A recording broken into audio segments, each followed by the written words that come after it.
Nintendo's done pretty well since entering the gaming scene with nearly all their systems being critically acclaimed, even if they don't always dominate their generation. Even if you prefer consoles made by other companies, self-respecting gamers have a certain fondness for Nintendo and what they do, and enjoy the time they spend with their Nintendo-loving friends. In what may be a very controversial video, I'd like to share my feelings on Nintendo's lifetime of hardware considering I've played most of their systems in some form or the other. Again, most of Nintendo's systems have been really good, and as always, these are opinions from my unique perspective. I can't make an objective list like this without being like, and the Wii was the best-selling Nintendo console at over 100 million units sold. So it was objectively the best console Nintendo has ever made. The Game Boy sold even better, though, at nearly 120 million units sold. A remarkable improvement over the Game & Watch. But the DS sold nearly as many units as the PS2, the best-selling hardware ever made, so the DS is the best Nintendo hardware. Thank you for watching, and as always, like and comment if you agree and or disagree. Something selling well doesn't automatically mean it was good. I'm going to be judging these systems based primarily upon how much enjoyment I got from them, and the quality of the concept and the quality of the build, how well it lasts. The only one I'm not going to talk about is the Virtual Boy, because I've never personally seen one for pretty obvious reasons of it not doing the best. Not quite PS2 level, but pretty close at almost 800,000. And the Game Boy if you consider it entirely different from the Game Boy Color.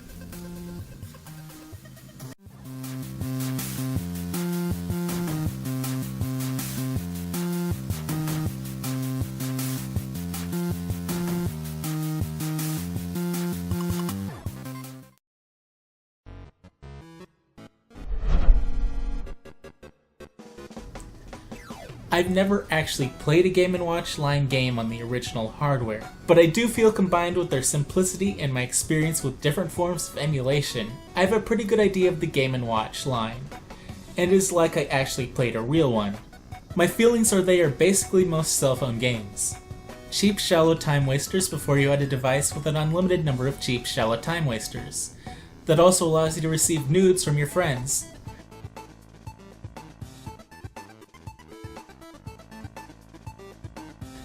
For the time, they were good, but today, each having a single game, they wouldn't hold up all that well. Definitely better than what Tiger sells in Walmart, though.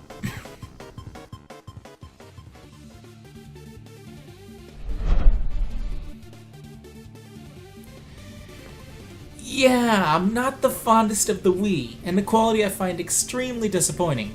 It's been several years since I installed Homebrew on my Wii, and I only did that because finally it was my Wii's time to have the disk drive start dying. I knew a lot of people who all had their disk drives die, and I thought I got lucky, but mine did eventually fall. It was just last to fall. The only option I had if I wanted to keep playing my GameCube and Wii games was being able to launch them without my disk drive, or buying a new Wii.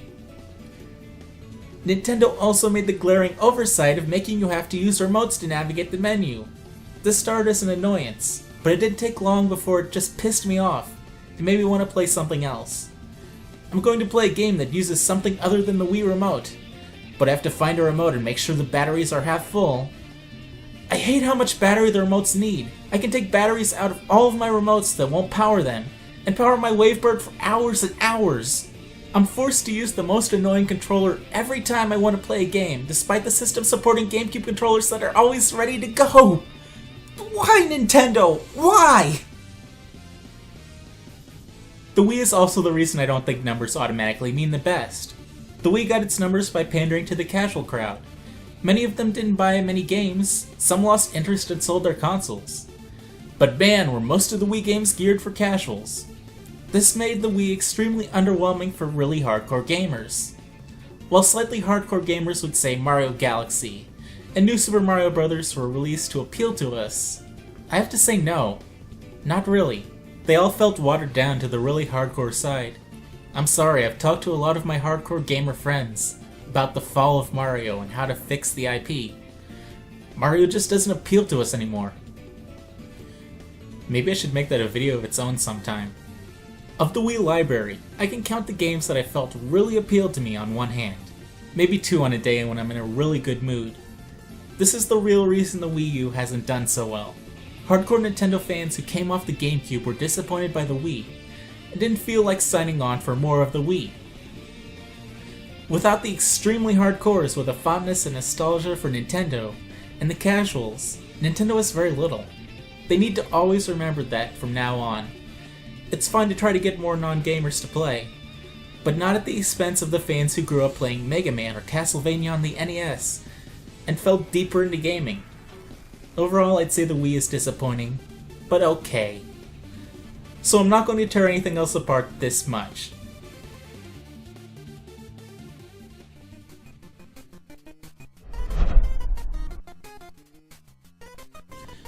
When I was just about 6, I got a Super Nintendo one Christmas that came with the Super Game Boy. My parents also got me 2 Game Boy games, Super Mario Land 2 and a movie tie-in game. Money was tight, so they said they were going to return one, and they returned Super Mario Land 2, which is a much better game, despite my pleas. I traded that game into GameStop for Kirby Pinball Land later, which is a much better game too. The point of this story is that A, I'm poor, B, movie tie-in games are absolutely terrible, especially if you don't care about the movie. C, when what you think is a dollhouse turns out to be a Super Nintendo, your mood can still be killed. And D, that was the extent of my familiarity with the initial Game Boy. About 4 years later, they did get me a Game Boy Color though, but about a year and a half later I bought a Fuchsia Game Boy Advance, after it had been out for some months. Over those 18-ish months, I soaked up much of the Game Boy and Game Boy Color content as I could, even buying Super Mario Land 2. Thank you, Mom and Dad, but you couldn't overprotect me from the super violent boxing shark forever.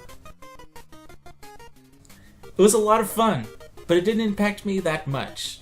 Maybe because I so quickly replaced it.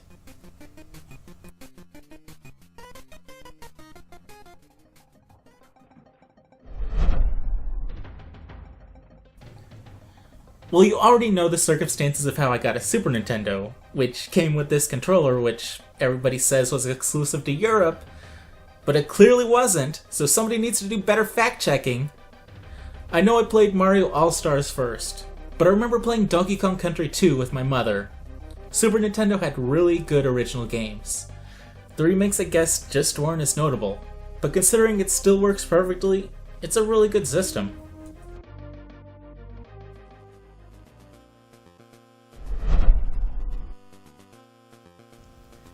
I never owned an NES, but I had plenty of experience with it because my sister had an NES, and she let me play it, and I found so many great games at thrift stores like Metroid and Zelda, and added to the library.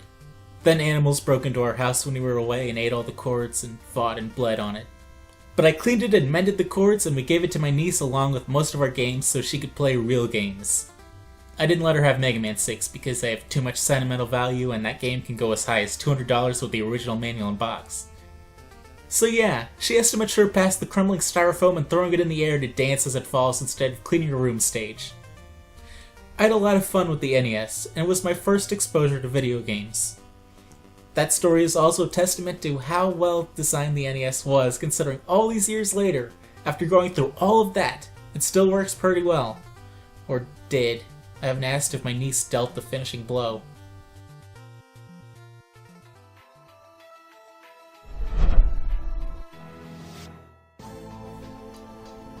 I remember having my dad drive me around the first few days after the DS released, and I surprisingly found one kind of tossed in the back of a Target case that I discreetly snatched and took to a register to buy. It was a cold winter day, but I knew I wasn't going to regret getting a DS. Getting a DS was way easier than having to have a psychic premonition somehow that a particular GameStop had a Wii in stock, only to be disappointed. I have no idea how I knew that GameStop had a Wii, but it happened. The DS has tons of great games. Many of my favorites are DS games. But it wasn't quite up to the standard I expected of Nintendo on quality. Halfway until the 3DS was announced, my touchscreen completely stopped working, making many games unplayable unless it randomly decided to work for a few minutes. I took it apart and checked the connections, but it didn't help. Then I accidentally dropped it on my carpet, bent over and the hinge broke. So I had to get a 3DS. Though I still would like to see if I can mod the bottom half to an epic Game Boy Advance and color system with a backlight and a good battery life.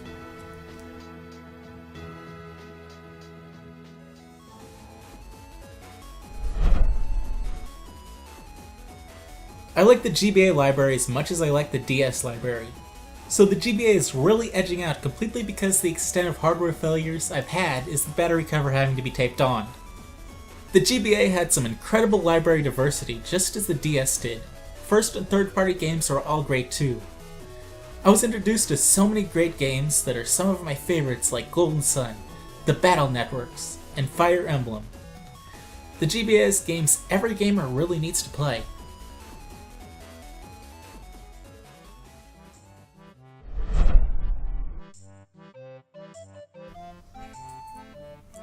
This was the last Nintendo console I ever received as a gift, and after the jump to 3D games using the Z-axis after the Super Nintendo, it is no surprise I begged my parents to get me an N64, and I love the N64. It's what really instilled a lifelong fondness of Nintendo in me, despite how frustrating and out of touch Nintendo is.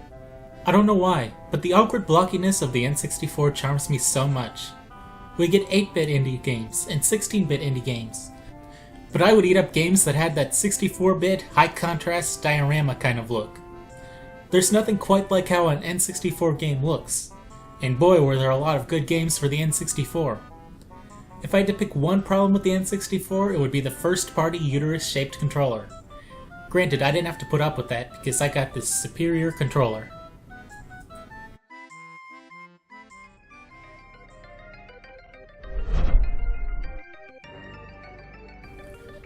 I find it interesting I haven't actually bought a 3DS game. I've only bought digital versions for whatever reason. And it's got great games. I'll give it that. But I really like the 3D and all the random gimmicks. The camera, the augmented reality, being able to play great games in 3D. That is why I really wish the 3DS could make calls, text, and access the internet anywhere. It's literally everything you could want in a cell phone, minus being able to communicate with people and access the Android store. I was a 3D skeptic, but the 3DS has sold me on 3D being viable if you don't have to wear anything and it works as perfectly and naturally as the 3DS. Handheld gaming has always given me mild eye strain before, but if I feel my eyes straining, I turn up the 3D until they relax a bit. It is wonderful and ergonomic on your eyes, which I don't think anyone thought they would say.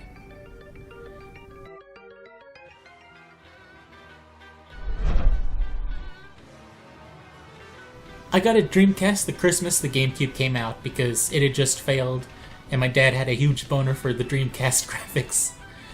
I used the Christmas money I got that year to get a GameCube in the next few months, and I don't regret it at all. The GameCube lasted me a long time and had incredible games. Nintendo was hitting their stride on quality following the already high levels of the N64. That generation was a great time to be a gamer, because the PS2 was getting plenty of great exclusives too. And it was okay to have some whimsy, and not have to have an edgy, low-contrast game. I have almost as much nostalgia for the slightly more realistic dollhouse look of the GameCube and PS2 as I do for the art project diorama look of the N64. There's something charming about seeing things that look nice, but still seeing the rough edges. It makes you appreciate things more, and fight off the creeping, uncanny valley.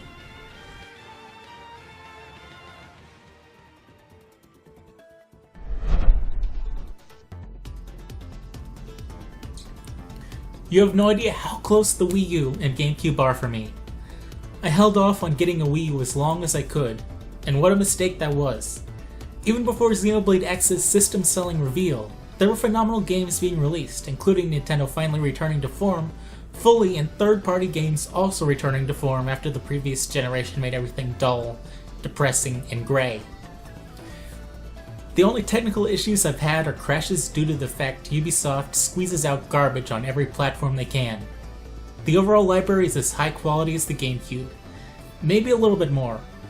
It may not have sold much better than the Xbox One, but it's got the best games this generation, which, when you have two competing consoles launched with generic racing games, remasters, and generic shooters, it's not hard to have better games. But the Wii U is back to GameCube quality.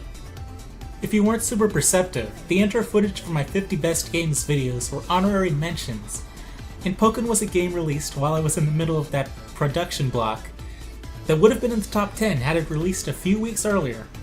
That's the library the Wii U has. If Nintendo could keep this up and the NX has a solid concept like I predicted, Nintendo looks pretty good going forward. The NX might even top the Wii U come release. While I really would like to know some of your absolute favorite Nintendo systems, that's not today's episode question. Instead, the episode question is, what is your favorite video game system? Nintendo or not? You may be able to answer both and tie it in. I don't know, but I want to see your opinions on consoles. As for cards, I guess my NX predictions are relevant, especially how close they are to Eurogamer's leaks. It kind of scares me in a strange way. Also, you really should check out my top 50 games list if you haven't. And considering YouTube leaked my Zelda Breath of the Wild video from last weekish before it was anywhere close to being ready, I definitely need to point it out to everybody because YouTube isn't going to do any promotion and nobody will know it exists otherwise.